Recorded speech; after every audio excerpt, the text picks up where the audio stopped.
Okay, we're live on multiple platforms, and there we go. Heading to the area where we do leadership training. I won't be able to see everybody's comments and stuff. Oh, let me just bump it to full screen over there.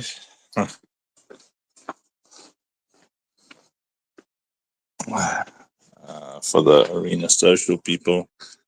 There we go. Should be a bit better for everybody. I'm on my phone, so quality won't be the best, and I'm going to temporarily lose signal when I go from Wi-Fi to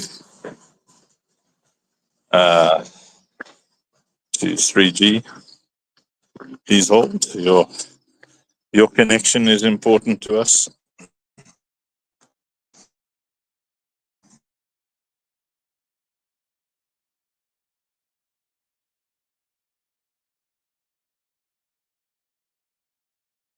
Work.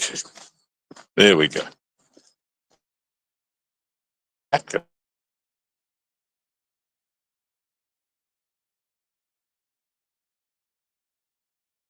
again. So I'll show you. Got 3 minutes before I need to be in there.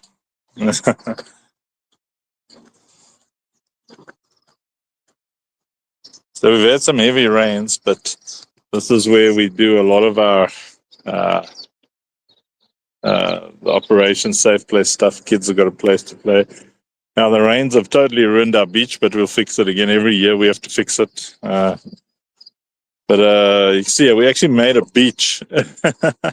That's pretty overgrown at the moment, but it cleans up pretty quickly. And the reason we do that is because a lot of the kids that we work with have never seen a beach in their lives before. So we bring in like a lot of like building sand, because it looks like sea sand and beach sand and stuff. And then we put down jumping castles and big slides and stuff like that. And then the kids can play. And then our property goes all the way down there. Now, I don't know what you can see, how far you can see, but there's our river down there. But I think I'll take you guys for a walk after the leadership training, which is starting in about 2 minutes. Over there, see, so we're still busy building and doing a lot of things here. This is at Overcomers. Our intention is to really just take care of kids, keep them safe. Like our grand vision is there's 14,000 kids in the area. And 14,000 kids in the area in the different schools and stuff. And want to feed them all, take care of them all, make sure that they all have school uniforms and stuff like that. Okay, I don't know if there's enough light, but let's see. Oh, hello, my baby. This is Daddy. Say hi. Hey. Okay. Daddy, on Friday we are swimming for 2 hours until 4. Swimming for 2 hours until 4 o'clock on Friday. 2 to 4. Yeah. 2 to 4. Are you telling everybody 2 to 4? All right. Okay, so hi everybody, we are live. So hello. Okay, so thank you. So today we're going to be talking about it's leadership trainings. Good to see everybody. Hi. Let's see. We're missing a Donald and a Tino and a. Oh, there's a Tino. I haven't been awake for long either. But okay. So this is probably, sorry, everybody in the hall. Usually I chat and stuff before we get going, but because we're live, we can't do that. But like Christy can say hello and stuff. Hi, everybody. You see? All the famous people that you're getting to know are with me in the room here, including Mrs. Funk. Hey, Mrs. Funk. All right. It's actually GM here in South Africa. That's yeah. Yeah, it's GM in South Africa, not GE. So in our training hall, eh? Okay. So if somebody who's watching this somewhere on the different platforms can take notes, that'll be good. In the comments, it's I see you. The cat's gonna take notes. Oh, you guys are in the StreamYard link, or is that on? Okay, on Facebook. Nice. Okay, cool. So I like this topic because Pastor Charles Barry, Mandy, and I were having a tiff. The rules of engagement. Remember that night? And this was. I mean, I was in the depths of my depression. Mandy hadn't quite figured out that, see, in rules of engagement, you're going to learn them, but she hadn't quite figured out how to engage with me, how to solve a problem with me. I think at that point we would have been married for, I don't know how many years. That would have been like 10 years, 10, 12 years by then, maybe. 10-ish. Huh? So we would have been married for 14 years at that point. And because we had never heard of this teaching or training principle or this life principle, this communication principle called the rules of engagement, if we had an argument or we tried to communicate with each other, it was never good, because Mandy was still putting me in corners and I was still doing whatever I could to get out of those corners. And that is the average marriage. And the average relationship, unfortunately, it's one partner is a lawyer or a prosecutor in the argument. And sometimes both partners do that. And the other one is just getting more and more angry. So what does that look like? Well, we were driving back. We always had a date day on Tuesdays. And we'd gone to go and watch a movie and have a dinner as usual. And on the way back, I can't remember what we argued about, but it was so traumatic that I think we both remember how we felt in the car. Like, oh, what was the argument about? So, Yeah. don't come too close. Yeah, how's that? Okay, so can everyone behind me hear me? The argument was about Andrew's heart to take our nephew with us on the date. And he came out from telling everyone, listen, let me ask my wife first. And then my answer was no, but now it was about the fact that I'm the bad guy and I'm the one that said no. And that didn't sit well with me. I appreciated the sentiment of us being in agreement, but the no going back meant my wife doesn't want it to happen, and I didn't like that. That's where we got stuck. Alrighty, and then from my point of view, so for her it's date day. Our agreement was that date day was her day, and if I wanted to do anything different or change it, I would ask her for permission, and that wasn't her saying I have to ask her for permission. It's me saying it's her day. if somebody wants me to do something else, even take a call, I would ask her for permission because it was her day. So in my mind, it was okay. If someone came to me and said, hey, I want to go, or, I'd like to do this, or I'd like to do that, then I say, okay, let me just chat to Mandy because it's her day. And then from my naive point of view, I'm like, well, I'm communicating with people that this is Mandy's day, and in Mandy's point of view, I'm a coward.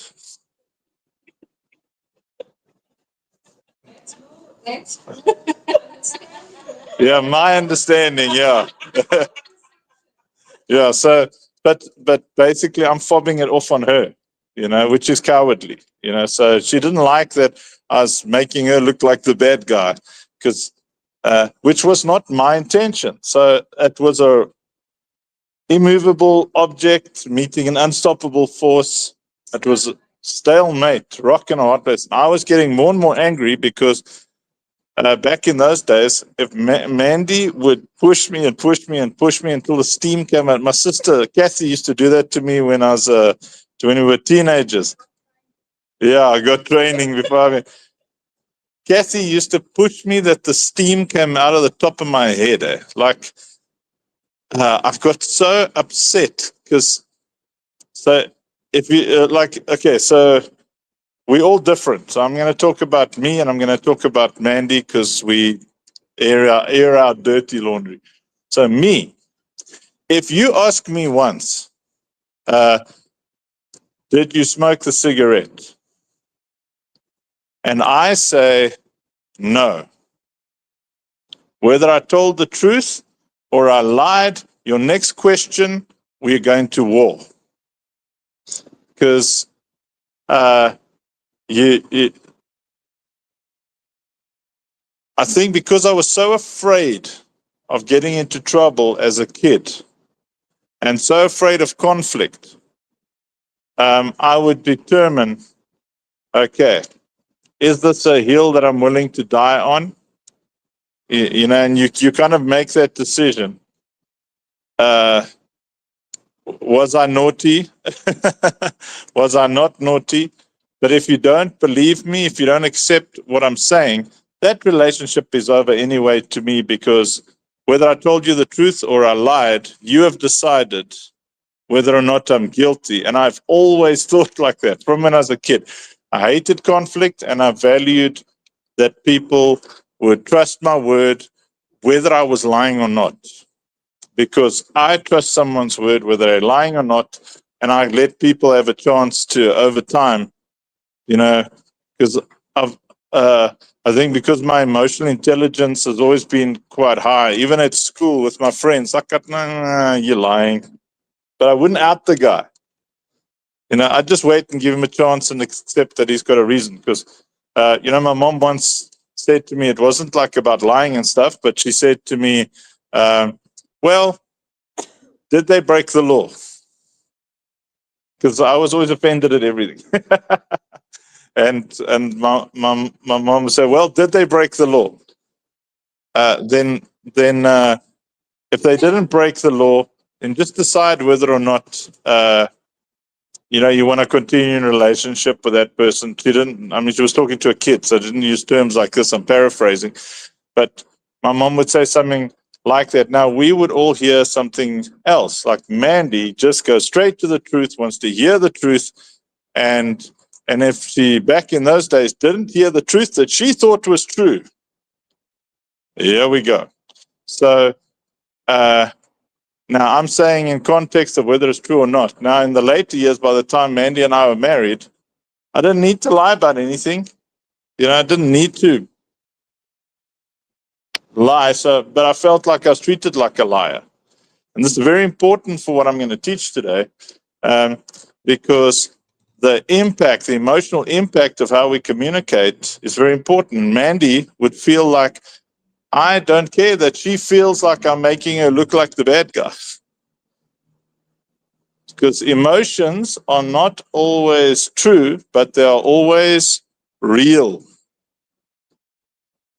So emotions are not always true, but they're always real. So when we deal with each other, you've got to get into the science of it. And Mandy and I, we were probably we would have definitely been in our 30s, like 36, if we were married for 12 years, 36. So we're already 36 years old. That's twice as old as Christy, and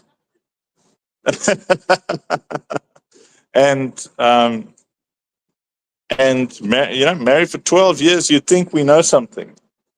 We were doing marriage seminars and stuff, but that one thing there, that thing right there, we did not know how to resolve conflict, because my way of getting offended was more important to me than resolving the conflict with my wife and trying to figure out what she was saying. And her way of trying to get resolution was so brutal that often that pursuit of resolution produced more fights than anything else, because she was frustrated, because I just wasn't getting it, I just wasn't getting the fact that I'm humiliating her.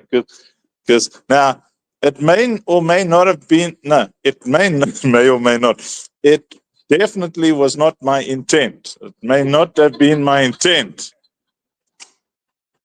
But what's important is that she perceived that it was my intent to make her look like the bad guy, which obviously I'm not then. Are you calling me a coward? And again, what's important with me, if you deal with me, is if I say it was not my intent to hurt you, and you say, yes, it was, our relationship is over in my mind at that moment. I'm done with you, because how can I work with you if you don't believe me? Like, is anything I ever say going to be matter to you, or is it always going to be what you perceive? And so in that car, at that moment, our marriage was over. Mandy actually wanted to jump out. I was like, I'm done. And then I actually said, I want an intervention. So an intervention in marriage is when you want another couple to sit across from you. And usually they're more mature than you are. And generally people who've been married twice as long as you have are going to laugh at you, because you're making youngly married mistakes. They're like, such children. And but in that car, if we didn't get that intervention, I mean, God knows what he's doing, our marriage would probably have been over. Because at that point, we were on a break from ministry. We'd just gone through traumatic financial things. We had to restart our lives. It's 2012, so yeah. 2010. Yeah, we were still living on the farm. Yeah. 2010. Okay. 2010. Yeah. 12 years. Just making sure, because we got married in 1998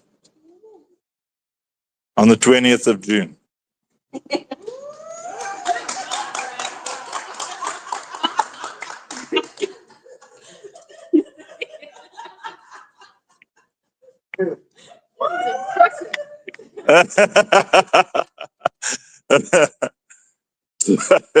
All proud of myself now.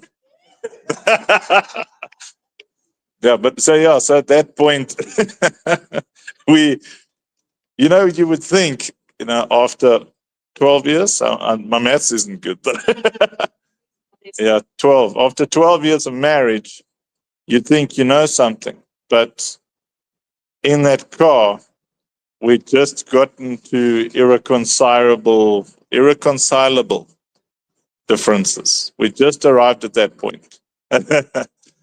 And you often arrive at that point in community, in business, that kind of thing, at that irreconcilable differences point where you cannot reconcile, you can't conciliate, you can't reconciliate, you cannot fix this chasm of communication.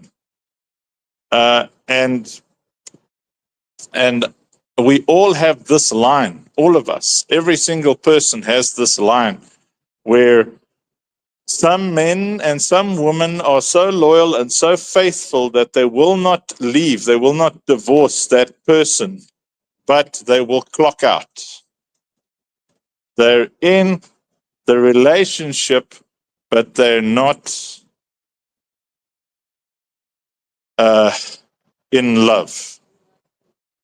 Yeah, they're not emotionally invested anymore. They have now clocked out and compartmentalized. And often people will, in organizations and communities, they are too faithful to leave or too dependent to leave. You might be working somewhere where you are too faithful to leave or too dependent to leave. You need that salary, you need that income, or you're married, you've got kids. You can't leave because you are too considerate of those kids, right? And often you trap yourself because irreconcilable differences. And that is really where the rules of engagement are so powerful, because they are rules that you establish before you go to battle. So there are international rules of engagement that if you don't adhere to these things, you could be in danger after that war, during the war, of being designated a war criminal. And then you might win the war, but you end up with the whole world waiting to arrest you. So rules of engagement, once set up, if someone violates those rules of engagement, they're basically saying, I am above these rules. And thus that relationship is in a lot of danger. So in a community, we need to have rules of engagement. So I'm live on the Only Belief platform. There's a community we're building there. On the OSP and Citadel platforms, there's a community we're building there. I'm here at Overcomers. We are live. There's teams over here. And different ministries here. Different ministries will watch this. And within those ecosystems, we have rules of engagement. And I'm going to speak to you about some of the important rules of engagement. So Mandy and I arrived at our friends, Pastor Charles and Henny's house, because I said I want an intervention. And she was like, fine. Now, the first of the rules of engagement is if somebody says, I want an intervention, the other person says no, that person who said no has just ended that relationship. There are going to be places where you don't want intervention. There are going to be times where there are irreconcilable differences. In other words, your differences are so vast, your principles are so vast, your ethics, your ideologies, the way you, not just the fact that you're a Christian or the difference between religions, but in how that you perceive God. You can be two Christians in a relationship. The moment somebody in a relationship feels that, no, the Holy Spirit is telling me, that's where I say, get straight to a minister, get straight. That marriage is over. The moment one person says, no, the Holy Spirit is telling me. And if I'm arguing with Mandy, I mean, that is blasphemy. It's immediate blasphemy, because you're taking the name of God in vain, taking the Spirit in vain. Understand? That's unforgivable. If Mandy had to do that to me, it's like, well, the Holy Spirit is your new husband. Why? How the heck can you win an argument against someone who hears from God?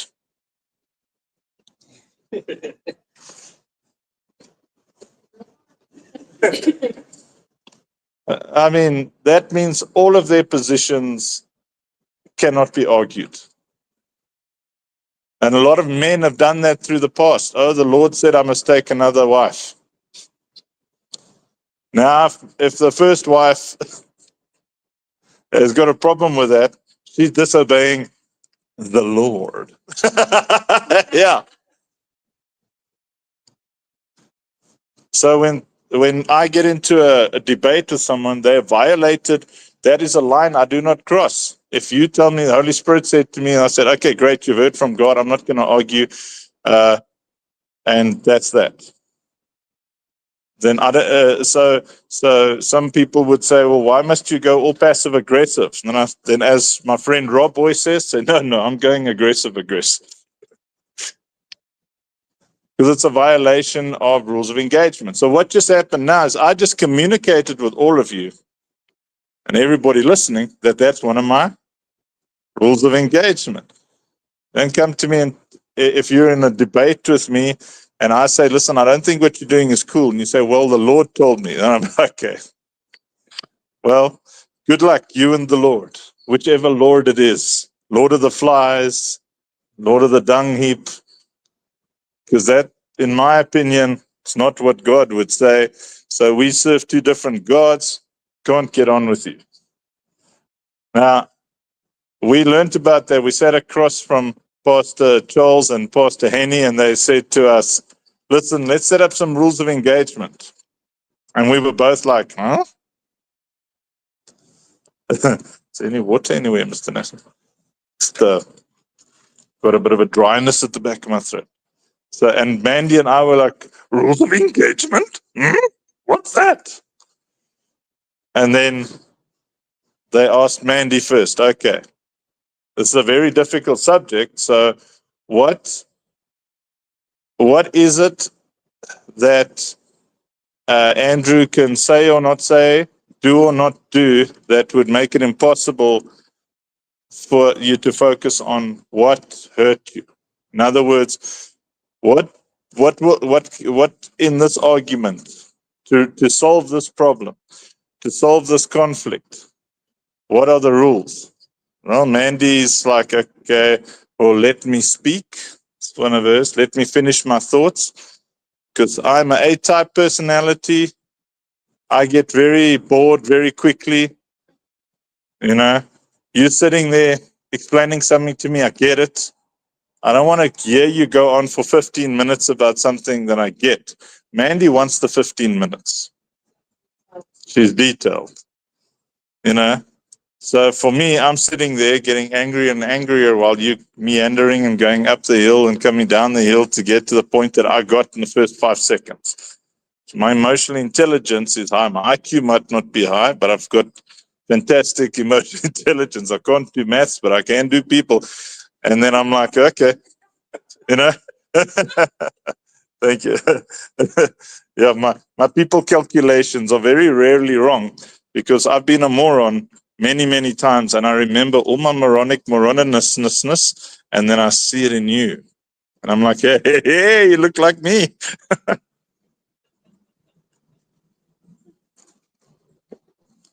Thank you. So Mandy would request rules of engagement with Mandy is let me finish my story without being interrupted.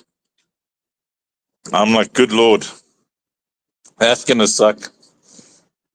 That's a rule of engagement. She wants to be able to finish her thought. So we're sitting across from Pastor Charles and Annie, and I thought, yes, they're just taking her side because they're asking her. You know, next she says, okay, don't raise your voice. I'm like, I don't raise my voice.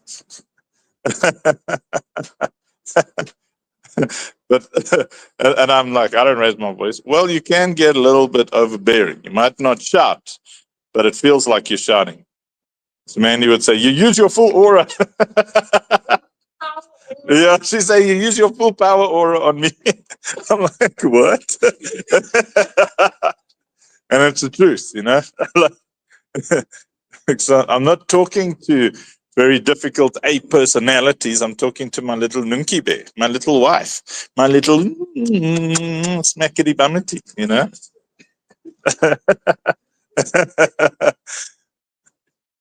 Can't approach conflict with my wife the same way I do with the very strong leaders that I've always worked with my whole life. I've got to, there's different rules of engagement with Amanda that there are with, warriors. So when Amanda's a warrior with the O, I can't treat her like I would the warrior with an A. All right. We heard something fall and we were making sure it wasn't one of our kids. Okay. So Mandy said, I'm not allowed to use my power aura. So I was like, what the heck? How did I even do that? And then, it's a couple of other things which I don't remember. Can you remember some of yours, Lovey? It was those two. They asked me what Uncle Funk can do to help me feel better in that area. And I said, I don't know. And then Pastor Charles said, that's not fair. You have to tell him. You have to know. Yeah, that was very good. So and they asked Mandy, say if I've offended Mrs. Funk, if I've offended her, what can I do to make her better? And her answer was, I don't know. And then Pastor Charles said to her, well, that's not fair. You have to figure out a way that Andrew can fix any situation. He spoke about the importance of communicating how someone has made you feel in that area, not just telling them this and this, but how it made you feel. And then the partner should tell you, how can I make you feel better in that area? Not gaslighting. Not gaslighting and ignoring your feelings, because as he said, feelings might not always be true, but they're always real. Yeah, I mean, so that's very, very good there.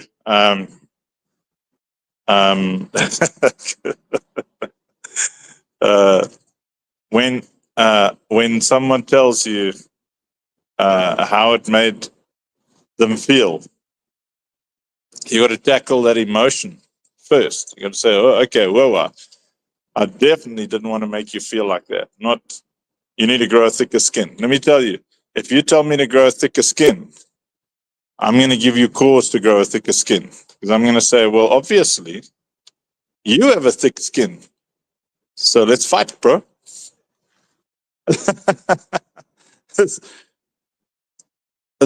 You got to understand your partner. Mandy and I are both A-type personalities. She's very direct, and I'm a steamroller. So we can't. She can't just be direct with me in that manner, and I can't just steamroll her. We got to figure out what we can do to solve this problem. And I tell you, it was so good for us, because when it was my turn, it's like, what are your rules of engagement? Well, my first rule of engagement is tone of voice.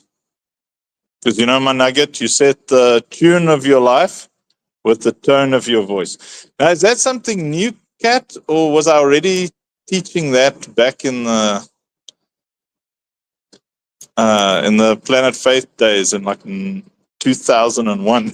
I don't know. I love it. That's kind of new, eh? Set the tune of your life with the tone of your voice. Or maybe it's from back then. Yeah, I can't remember. But I heard that somewhere, and it resonated with me. Huh? You set the tune of your life with the tone of your voice. So for me, a major a rule of engagement is your tone. Don't take tone with me, because whatever we are fighting about now, that tone for me is a fight in and of itself. I mean, men in general, men, we're sitting Uncle Dick. It's nice when someone takes tone with you and talks to you like you're a dog, or talks down to you. Ladies, anybody enjoy it? No. Unless you're a little weird, Ooh, he's taking turn with me. Ooh. Talking to me like I'm a piece of trash. Ooh. No, very few people like it. So my first, and this isn't that I, that rule of engagement for me was just about me at that point because they were asking what's my rule of engagement, and my rule of engagement was don't take tone, don't talk to me like I'm a dog. That's how I felt. The second one was don't threaten me. My policy on or else is I always take or else. If you threaten me, if you say, well, I'm just going to leave. You can ask Mandy what happened when you felt like too much and then you were like, you said, I'm going to leave. I'm going to pack my suitcases. Can you remember? You said go.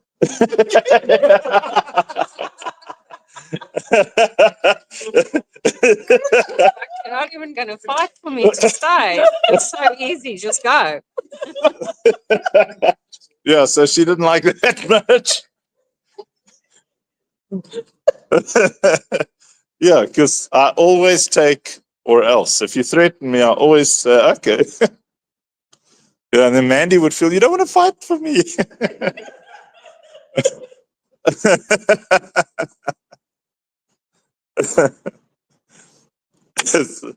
It's like that story about that, these couples and someone cheats on someone else and they go, well, I don't know. The lady or the guy says, okay, well, it's over. The other person says, aren't you willing to fight for me if you lost your mind?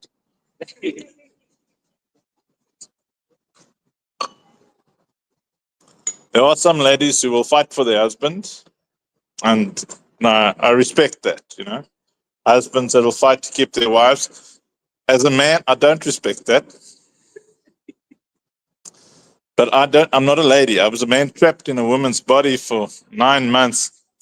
But it doesn't give me a position on, whether or not you're going to fight to keep a cheating husband. But as a man, my wife cheats on me. Well, bro, you just got yourself a cheating wife. Keep her. You better be able to take care of her. I just don't do disloyalty. No, I don't care about disloyalty. What don't I do?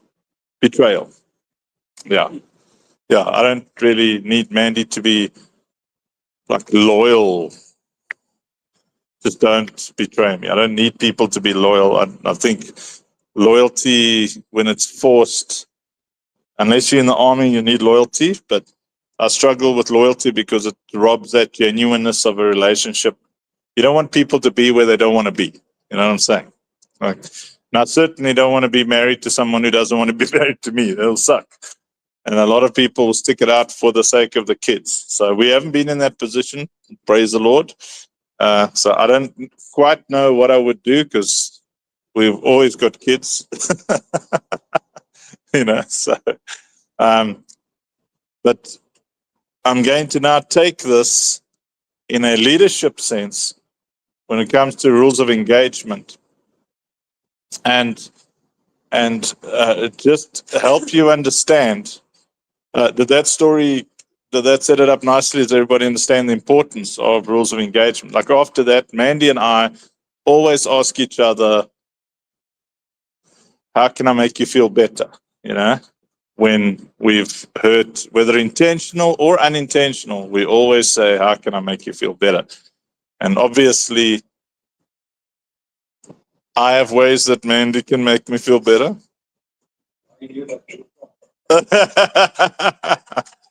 And she has ways that I can make her feel better, which they're two completely different things. Mandy's got different things she needs to what I need. I'm a dude. So don't fight with me, feed me, and some other things. Men are quite simple. Well, most men. Mandy needs a lot of things. I must value her. I mustn't Must make, and this is quite important. She wants to feel heard. So I used to say, well, you can't make anybody feel anything.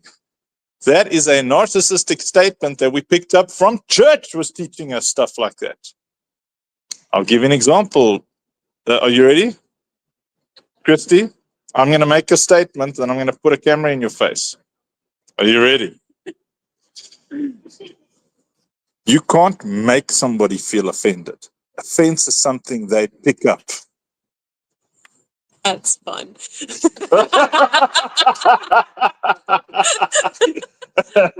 a fun statement. Yes, no? No. You can totally offend someone.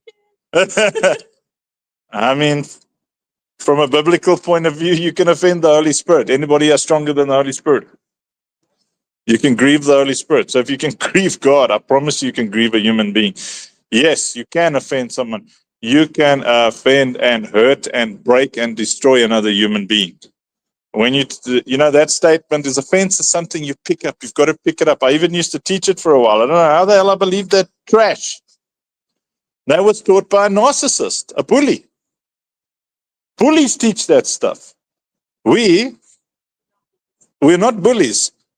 But why do we teach it? Because we don't want to be weak. We think I'm immature if you try and grow a thicker skin. But some of us just don't have thick skins. That's an organic thing. Sometimes you've been through so much that you don't even have skin anymore. That's just nerves. That's what stress does. I mean, our ministry, here on the ground, we got strong people, and OSP, we got strong people. We are constantly under horrendous pressure, emotional, spiritual, financial. The pressure is insane. The fact that we don't all walk around crying is a miracle.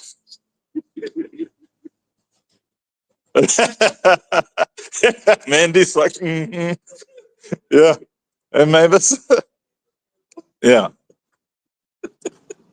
Is it a miracle? It is a miracle. The fact that we don't walk around like all day. And then someone come up to you and say, Donald, don't be so easily offended. Bro, don't do such offensive things. Why is it so easy for you to say and do offensive things? That's the real question. So with rules of engagement, it puts the ball in my court to do everything in my power to not do and say offensive things. That we've got some terrible teachings and belief systems that destroy relationships. And now for me, as an A-type personality, I don't really see relationships the way most people do. Now, I'm not saying me as Andrew, I'm saying most A-type personalities, the D profile, we see things affecting productivity. It's not very productive having a broken workforce. You want them motivated, you want them strong. Your allies must be strong and motivated to your left and right. You need people not running around going, even on the inside. So I can't be quaking in my boots. And when I do, it has to be strategic. So even my burnouts are strategic because I watch to see who rises up, who steps up, and then I will thank them profusely and encourage them profusely. I can't do anything at all that hurts, offends, breaks what I call angels. So there are people in our community who are angels. So I've got to understand the rules of engagement. I can't just walk up to, Christy, okay. I'm not going to pick on Christy. Cat. I got a cramp in my calf when I stepped up. What the heck? Okay, are we ready? Are you ready for this, Cat? Cat. When someone says to you, we need to talk tomorrow. Under pressure. Anxiety. It's like, yeah, it's like, what have I done? What have I done? What have I done? What's wrong? What's wrong? And you have an awesome night of sleep, eh? No. We need to talk tomorrow. It's nice, eh? You like it, Kat? No, we don't like it. Jack might be different. I mean, Jack doesn't care. Eh? We need to talk tomorrow, Jack. I'll call you now. Jack? Yeah. Yeah. Jack's going to call you now. Me too. We need to talk tomorrow. No, we're not talking tomorrow. All those in favor of a message from someone who you generally know it has a lot of drama in their life, when the message says hi and nothing else, and then 3 dots for seconds, minutes.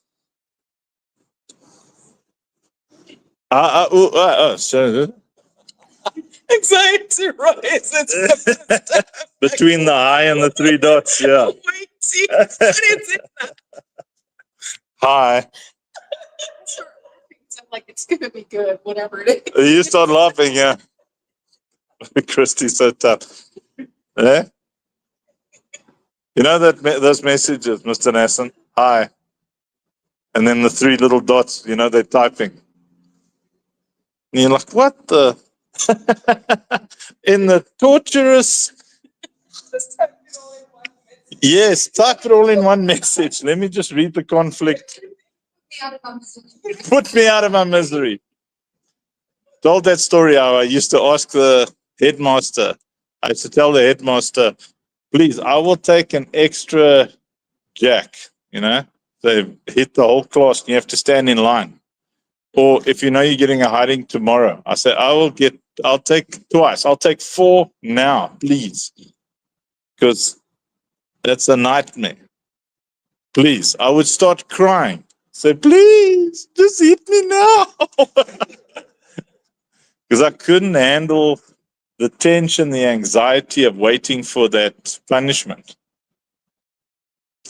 So a rule of engagement for me is rip the Band-Aid, you know, but don't rip the damn Band-Aid while I'm on stage or, you know, or like while we're in the middle of some intense thing. You know, there's like literally 20 other hours during the day when you can rip the Band-Aid. Your timing is not my timing. That's the rule of engagement. And when you understand that about people, and that's why you've got to ask people before the conflict, what are your rules of engagement? You've got to ask them. If you're going to lead well, you have to understand the rules of engagement. Now, I like to gossip about Rob. I find him very entertaining. Rob just doesn't care. He will just look at you. You can say what you like, whatever. Like I watch him how he deals with conflict. And then he will start trolling you. He'll tease you. Because he has no opinion on you either way. He just thinks you're an idiot. And I don't call it an opinion. I think it's a stated fact. You can say, let's talk tomorrow. Okay. Doesn't think about you after. Now, there are people who have that capability. It's like a superhero thing, I think. But me, if you drop that high, my blood pressure, me, if there's chaos, if things aren't well organized to the finest detail, are we still teaching the Big 6? Good. Like,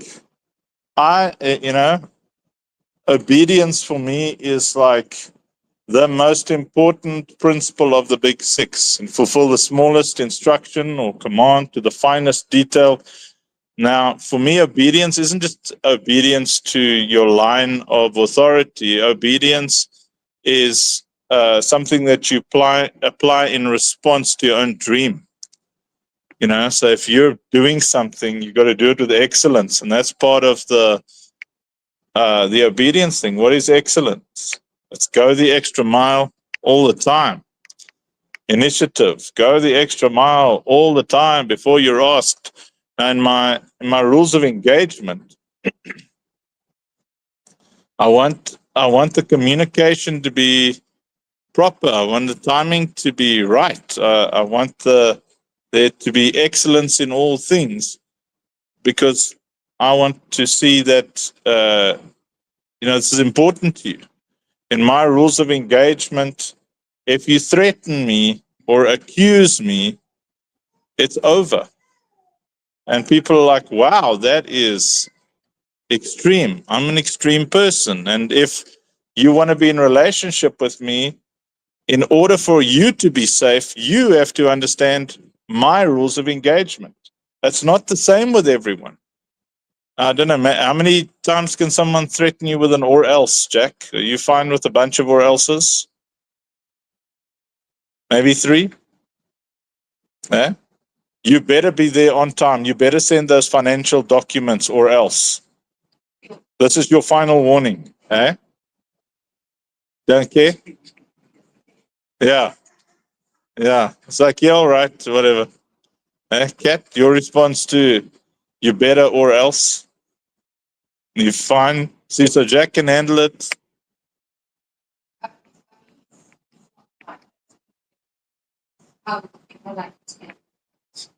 You would give the or else. If somebody gave me or else, I would take it. If somebody was like, oh, I'll leave, I'll be like this. Yeah, or I'll leave. Yes. So you see, it's different. Now, it's like that in ministry and community. You've got to figure out and find out what is that person's rules of engagement. Like, now Mavis wants the Band-Aid rip, but let's say she does. Is there someone here who prefers, before the conflict, there must be roses, soft music? Is anybody, like, you prefer like a preparation speech? Lovey, you like a little bit of a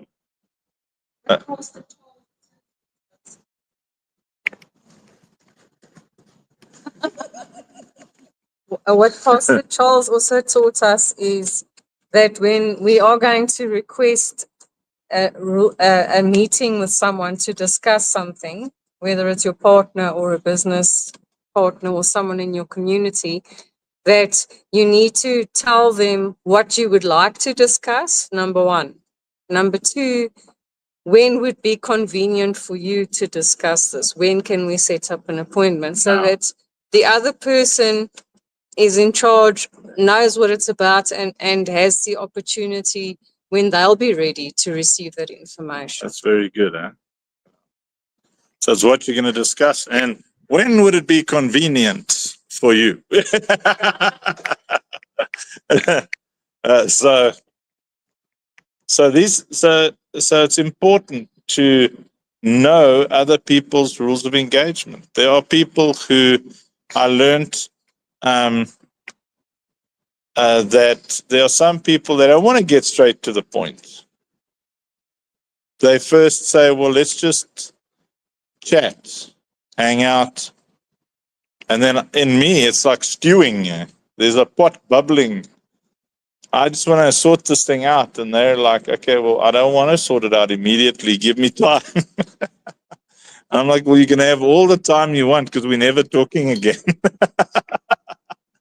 Now, it may or may not be fair, but in setting up the rules of engagement, you get to decide whether you want reconciliation or not. And if there is reconciliation, you get to decide how that reconciliation will happen. And if you want to reconcile with that person, you want to find out what's important to them. How do they like reconciliation to happen?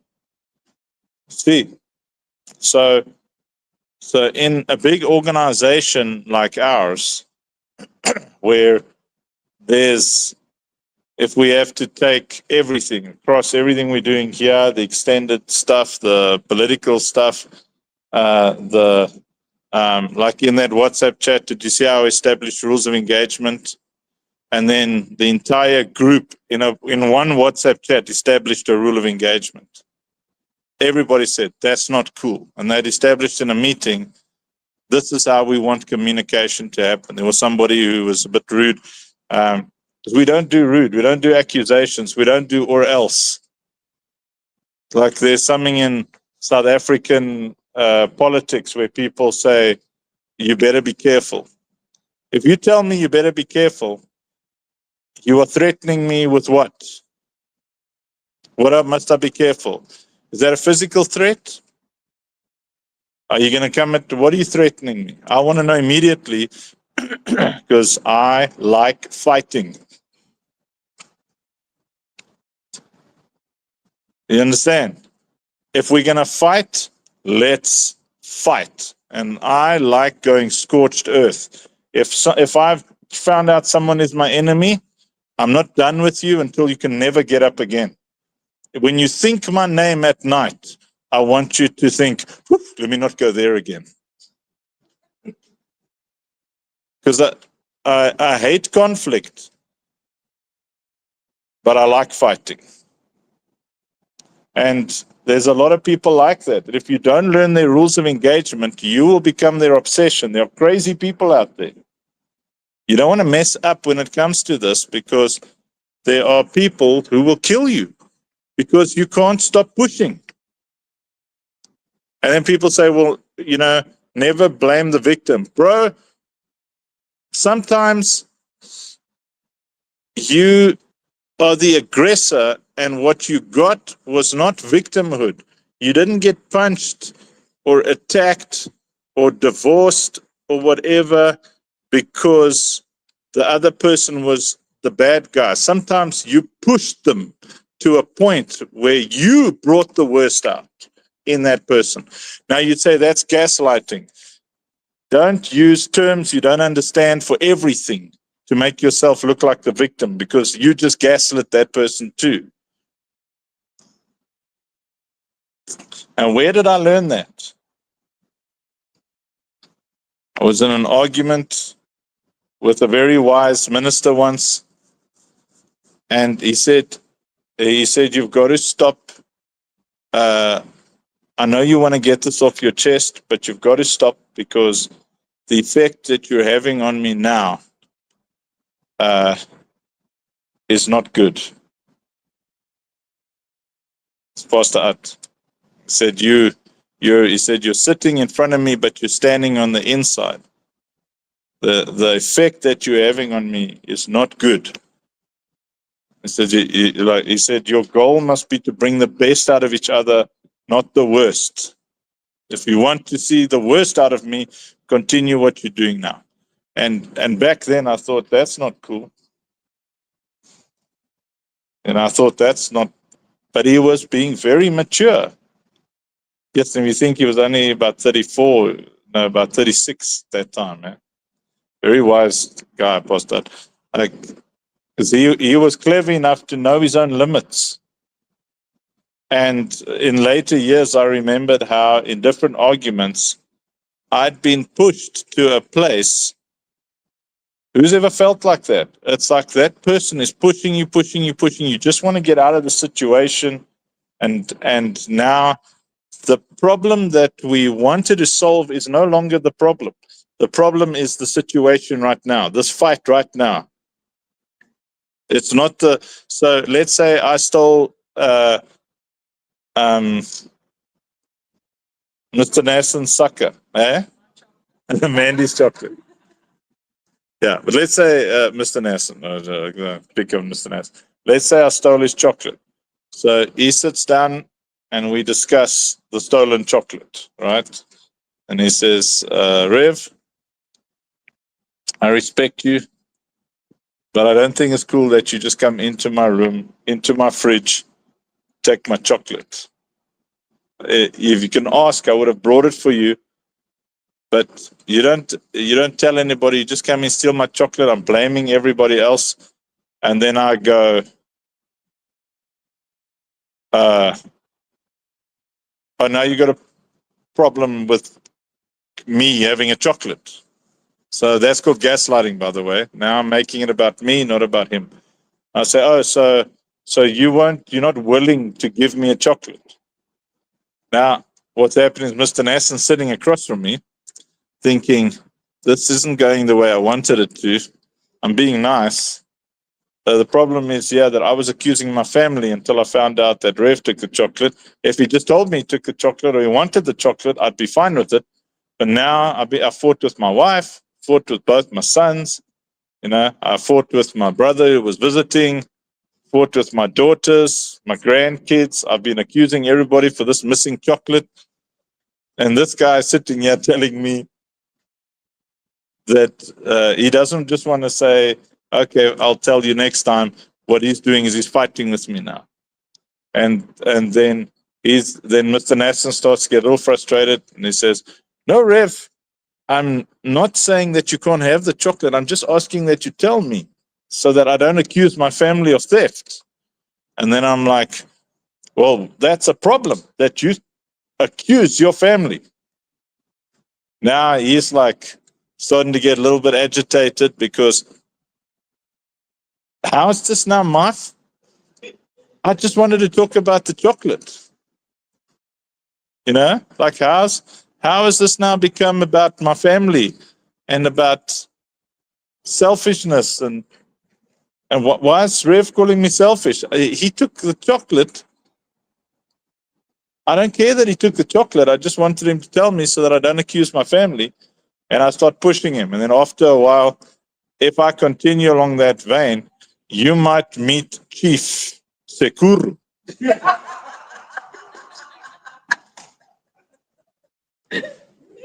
Zimbabwean witch doctor and tribal leader.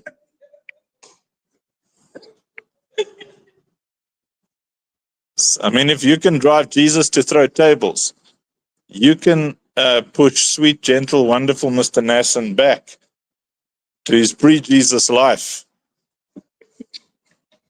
where you could end up wearing a panga as a hat.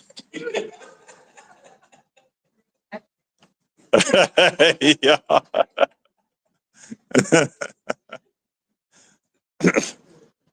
Why would you want to push someone into their worst self? Hey, Christy. Hey, yes, you see, yeah, yes, yeah. The moment someone's fist starts balling, it's either an act of utter self-control or make sure that you've got medical aid.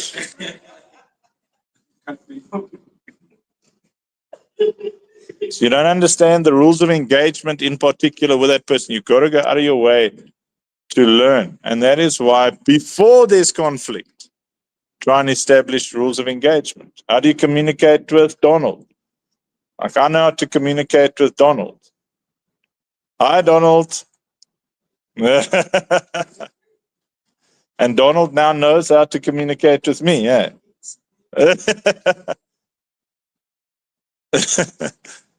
And how did we figure it out? Relationship.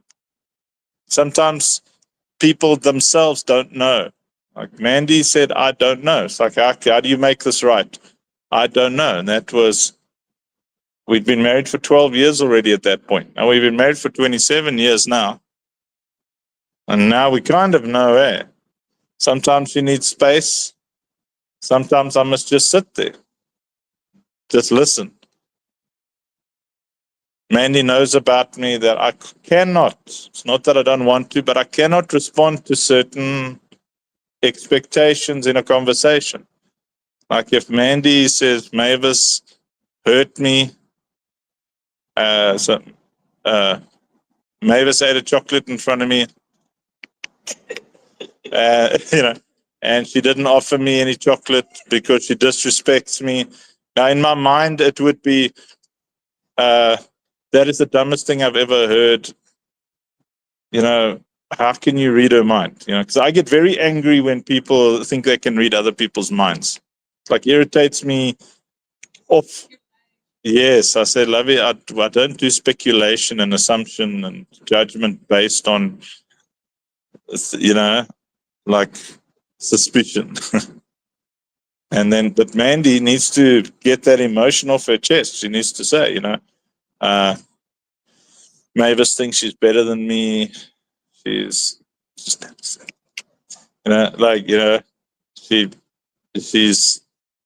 expects me to share my chocolate with her, but she won't share her chocolate with me, whatever. Like,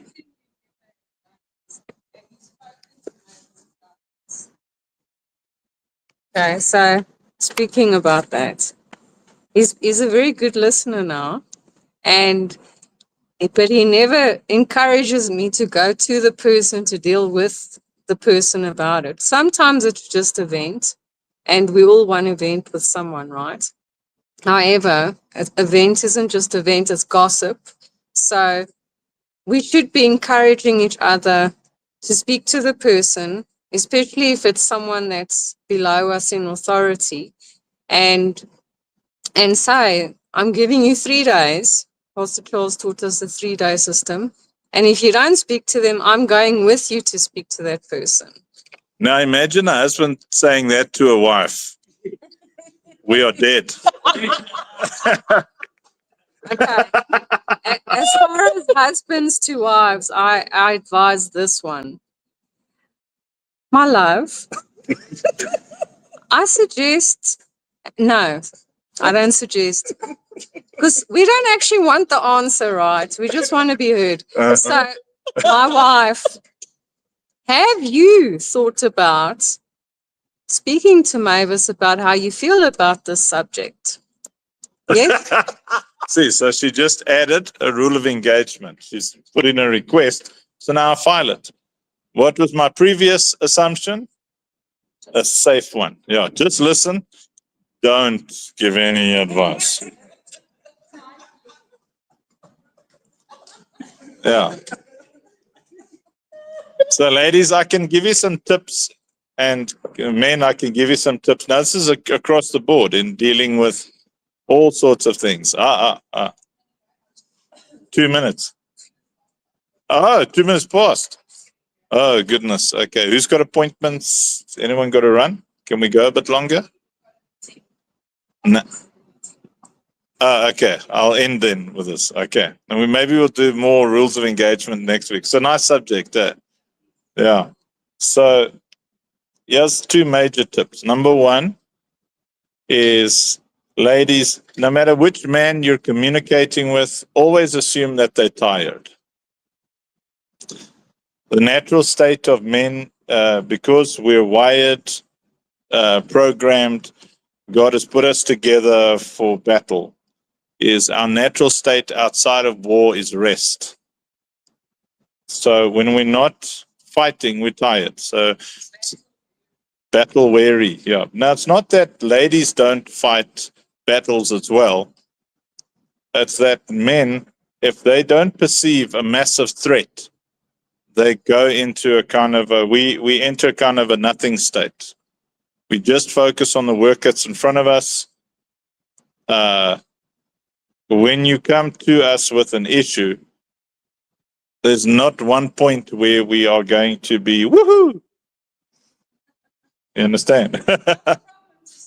Yay!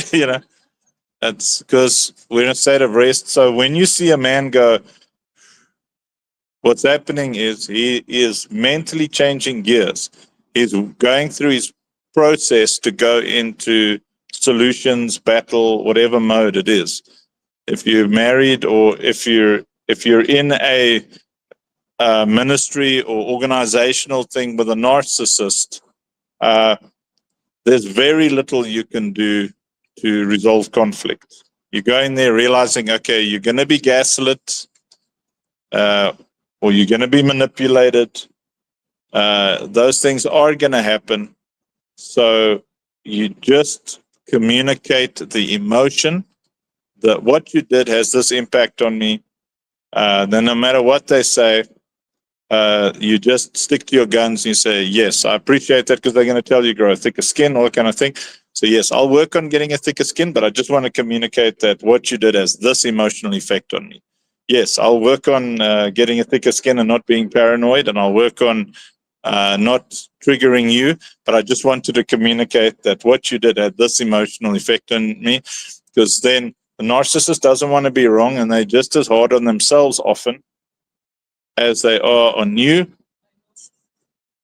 Yeah, they're often narcissistic towards themselves. So you are giving them information that they can use to process. So when I work with narcissists, and I work with a lot of narcissists, I just communicate. That's the emotional impact. I don't lecture them. I don't, when you work with women in an organization, the conflict has to just be communication. Women don't respond well to conflict from men, especially. They respond well to communication. Just communicate the effect of what they've done and let them process it. If you try and fight with a woman, they're going to focus. You've just created a new chess piece on the board by the way you spoke to her, by the way you brought those things across. So in general, in an organization, the reason that I'm always been very good at building organizations with a lot of strong women. Has anybody noticed through the years? We always have a lot of strong women in our organization. From Planet Faith already. That's because I had a very, very good mentor, Pastor Justice Boyens. And, the one day I was sitting there and I cracked a joke, as men do, about women. Yeah, women, this and that. And then Pastor Justice said to me, Jesus' entire ministry was propped up by women. If you don't realize that, you'll never succeed at anything.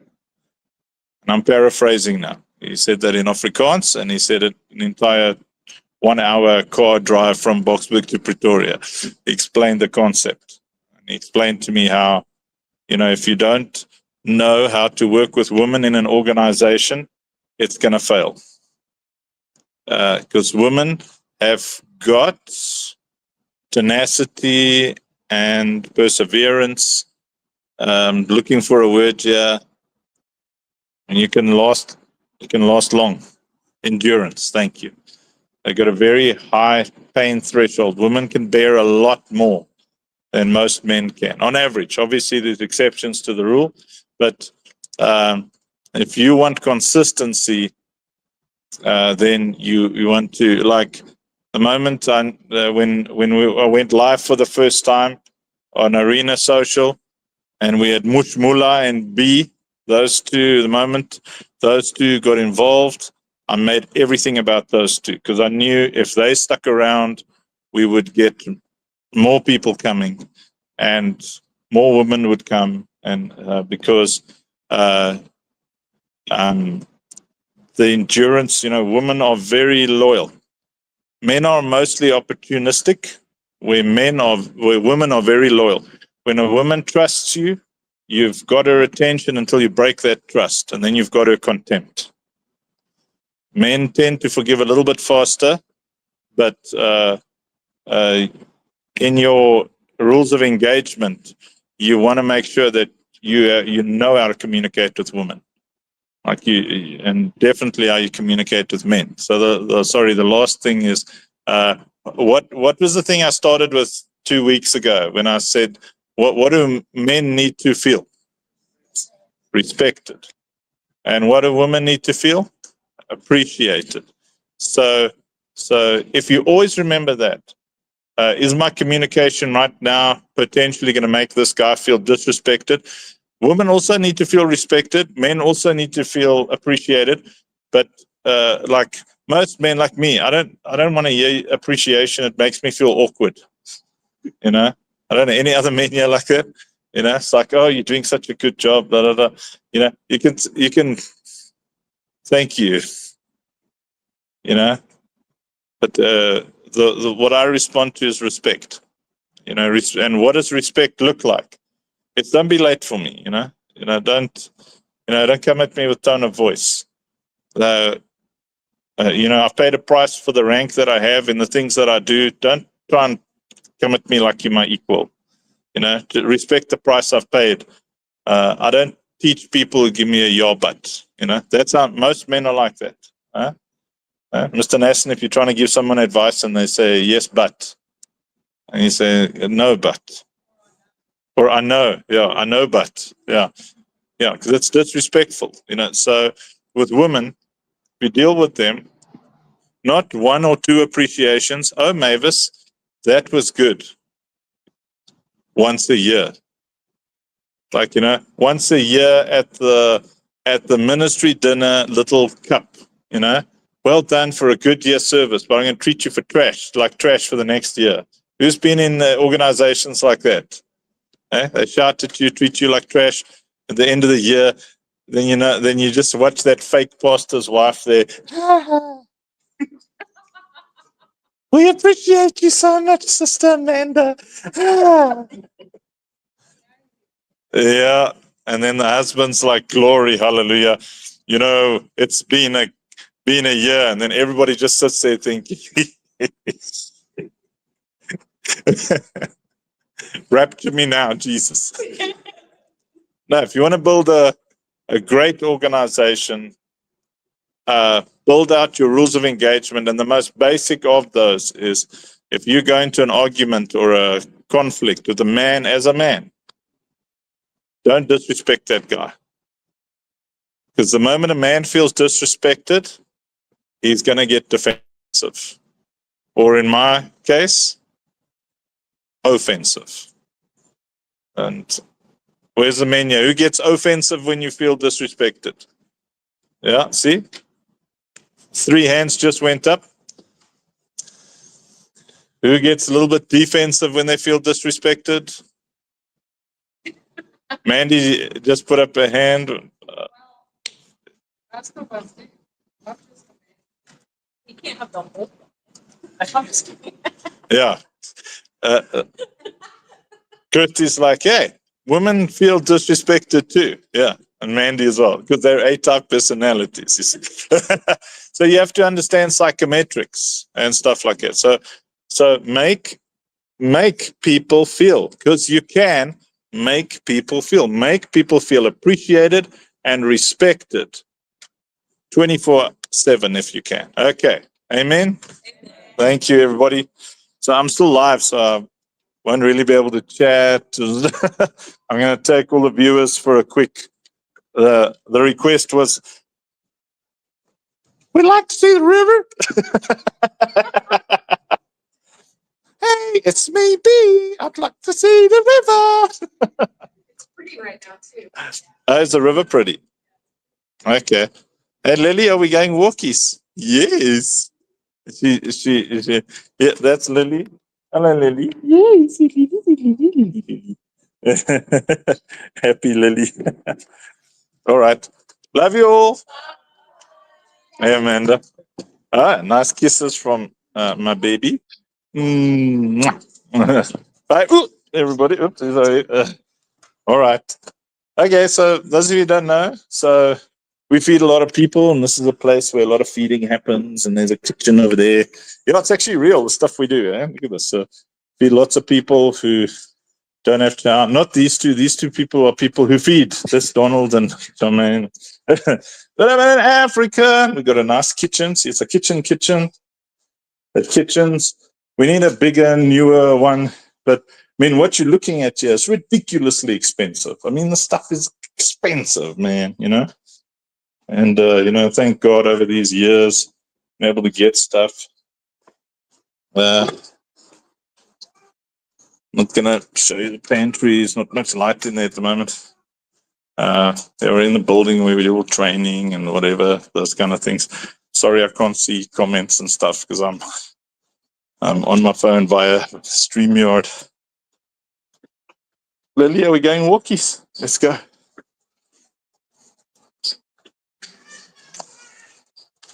Okay, I'm going to show you.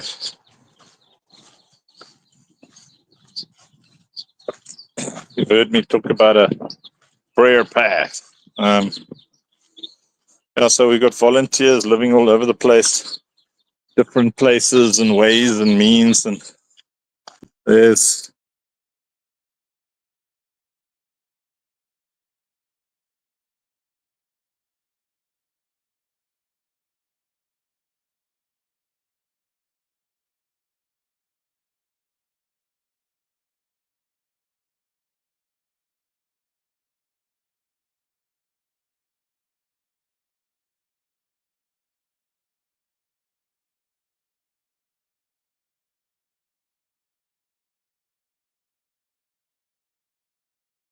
Muted. How long has the mic been muted? Anyway, okay. So there we go. This is path that I walked, very beautiful. This was just bush for a long time, man. Let me just see, can I switch the camera around? See? Facing front. Facing back. See? There we go. So it's very beautiful. Well, it's summer now, so things are growing and it's green. In winter, it's not bad in winter, just less leaves. Now we're heading into summer here in South Africa. So it's all our property. Convince Christy and Jack and Kat to take everybody on a walk. Those trees, man, when I moved here in 2016, those massive trees over there were like babies, There wasn't this cool. We dug a hole over here. It's got a natural water table that pushes up the other side of those reeds because we wanted to create an environment where there could be just natural, like wildlife, So it's pretty cool. There's beavers and things there. Pretty awesome. So there's a bridge that goes over our property. It goes into the main town. The main town is down there over the bridge. So it's pretty cool. So I love bridges. So I get to walk under this awesome, massive bridge, every day, many, many times.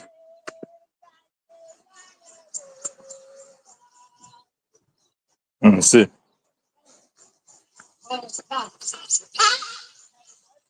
Heading towards the river, this massive tree we've nicknamed the Tree of Life. It's huge, eh? Look at this thing. Massive tree.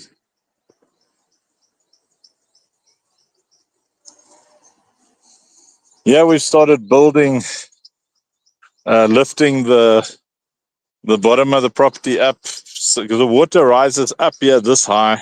So we've started building it, reinforcing it with tires and stuff. Still lots of work. Because we really want, kids to be able to come down here and play and have fun and even camp out at the bottom here. But you got to make it safe, especially in rainy seasons. And also you got to make it physically safe because this is South Africa.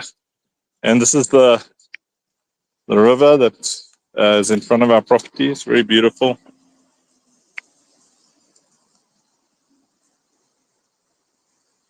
I used to be able to walk all the way to that tree over there.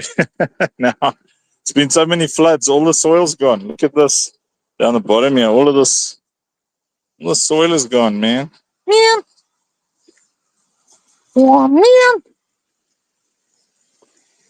So there, you see, we're busy lifting the height of the wall. And we did an experiment to see, if that was high enough, and it was. So it uncovered all the tires in the front there, but we're going to build a wall to that height. And with the tires is reinforcement for the soil.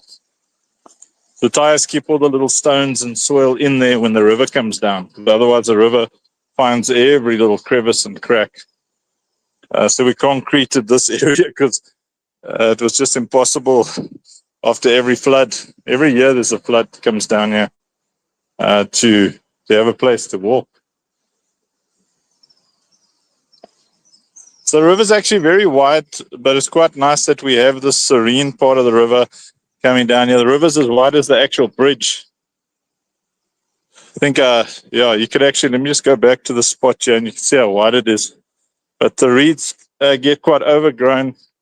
And it's not, in the beginning I didn't like it much, but now I do kind of appreciate the privacy it gives. See, the river's very wide. Actually, you can see it there. See how it goes, the length of the bridge. So you'll only see this kind of idyllic part of it here. I walk here, I pray, I meditate, I think. Usually when I'm on phone calls with people, I'm walking up and down here next to the river. It's nice. It's nice to have a river on your property. Very cool. Lots and lots of birds and things. That's Lily running over there, my dog in the distance. She's an apex. She's a Amstaff. So we don't have problems with snakes and these massive lizards. You get massive lizards on the Vaal River, colossal things. They're the same size and they are pests. If you don't control them, then all your birds' nests and everything get, they'll take down a whole bunch of reeds to get all the birds' nests. Up there you can see, like, it's the main building top there. Don't know what you can see because it's too much sun. But check these trees. There weren't trees and stuff here, so we planted trees like crazy all around the path. At the top of the property, lots of fruit trees. So the more we can raise a bit of money, the more we plant fruit trees and stuff, because we teach kids to think long term. Fruit trees generally require 3 to 5 years if they're grafted, 7 to 10 years if you just plant a seed. This nice spot over here is where I come often. I do my disconnecting and my connecting here. So I disconnect from all the stuff that makes me crazy.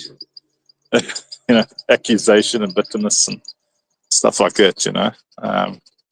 Very beautiful. Then I connect to wisdom and knowledge and understanding. There's Lily. Hey, Lily.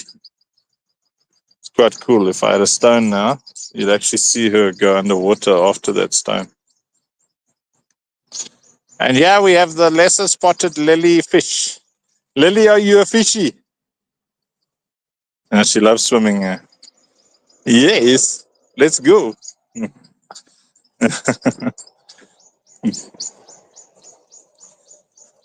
Definitely doggy heaven. Usually Sashi, the sheepdog, is with me as well, but I think she went home while I was teaching the rules of engagement thingy. Back on the path. Here we go. So that's quite cool. What we've done is every meter we've got this kind of I will declaration. It's a kilometer long, like really long.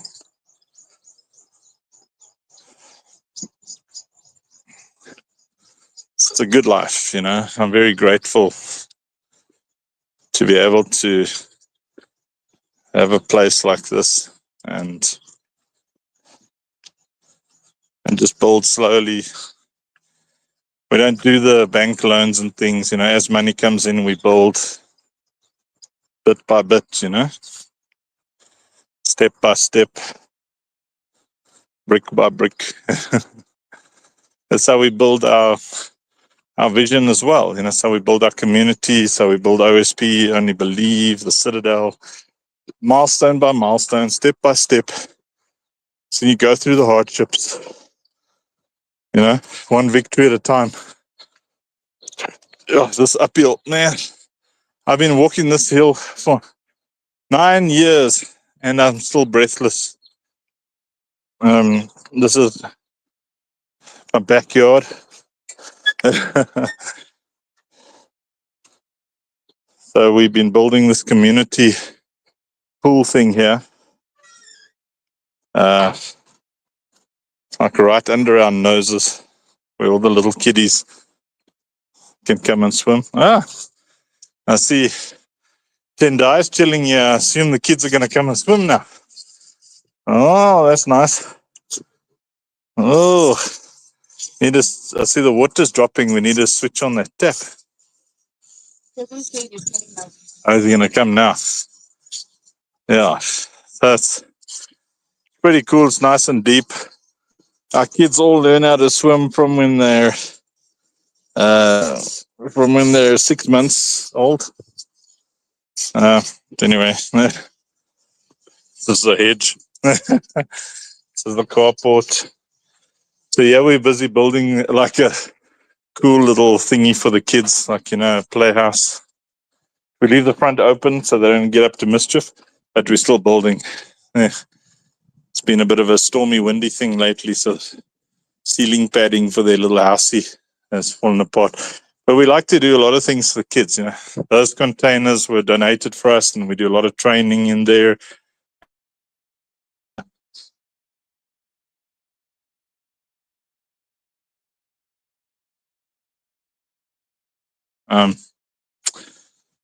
See, that's Mrs. Funk. Number plate literally says Mrs. Funk. It's going to get dark in here. So I like to be in an open space. So I made my man cave in the garage. And I even got my own bed in here. Oh, it's so dark you can't see it. Anyway, now I'm arriving in the command center here. See, this is where I stream from and stuff. And generally when you hear me say, well, you know, I'll never rug you. This is where it happens from. It's, oh, that's cool. Look at my long arm. This is the long arm of the law. This is the long arm of the law. See?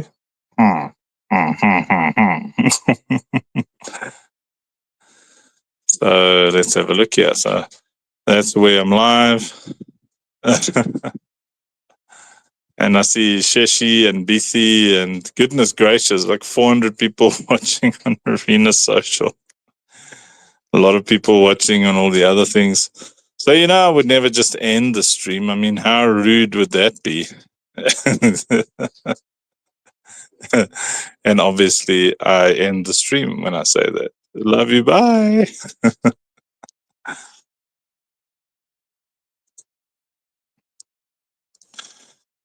See, I'm still live on Facebook. There's Debbie. Hey, Debbie. Love you, Debbie. Debbie's so cool. There's Nathan. And just Nathan on YouTube. Hello. See, Christy and Kat were commenting. Thank you so much they were in the room with us. Yeah. There's Notembile Kelezama. Good morning. There's John Wu. John was watching on Arena and on X. Yeah. Thank you, everybody. I hope you all learned something. The mighty Nathan van Dijk. Nice. Toodles, everybody.